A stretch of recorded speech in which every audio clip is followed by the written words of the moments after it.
coming from a place where there isn't a lot, right? And there wasn't a lot when my parents were growing up, and they did have a ton of hardships, and they didn't have food sometimes, right? So I've heard these stories, and my grandparents have told me them, and so I'm constantly aware of like how bad it can be, which I think is why I'm trying to work so hard to work in the other way with people and for the people, and to try to get people to see what we can do together.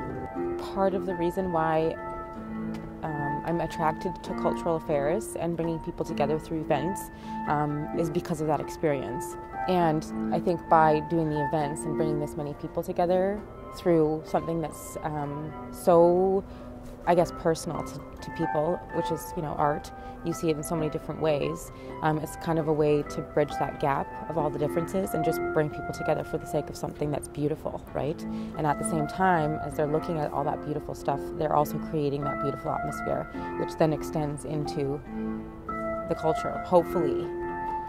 So one of the ways that I've figured out how to sort of be able to paint and be able to sustain myself at the same time is to incorporate different sorts of projects into work. I still work. It's not like I just get to sit in my studio and paint, and just wait for the buyers to come out the door. So lots of the things that we do are, art related, and they're artistic, and you still get to create, but they're things like creating events. So that's a whole art production in itself, is to create something that's living, right, for a few hours, and then it's fleeting. It's kind of its own art project. So I'm trying to do that.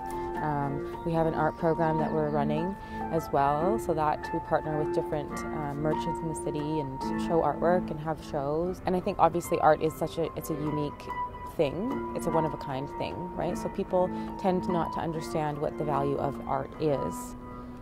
We're very bombarded with, buy this and have this and you must have this and this is what it'll make you cool, right?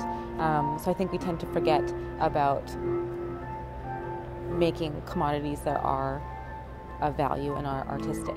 So I think it's another thing that I'm trying to do is to show people and inspire people with that handcrafted uniqueness and that handcrafted touch, that inspiration that comes from somebody else in something that they can take, that's in our own backyard. It's everywhere here, right? A lot of it is priceless, right? So it's hard for even the artist to sell it, and they don't know what to price it at. And if they're feeling indecisive, then what is the buyer going to feel, right? So I think definitely there's buyers for sure. I know there's a lot of art moving here for sure from what I've seen. Not astronomical prices, but definitely there's movement in all the areas: fashion, accessories, art, paintings, photography. A lot of people are doing a lot of different things. So I think it just depends how they present it and how much they're putting into the promotions. It's definitely hard to survive, I think, as for many artists in a world where they're not appreciated all the time. Hi, my name is Monika Blichar, and I'm an artist living in Vancouver. We all have dreams we want to, fulfill and see ourselves do and see ourselves realize. And I think that's the biggest thing, is just to try, right? And if it fails, it fails. You can always do something else, right? That's the beauty of life, and the beauty of being an artist, I guess, is there's no wrong answer, right? You can do whatever you want. As long as you're not hurting people, you're doing good, right?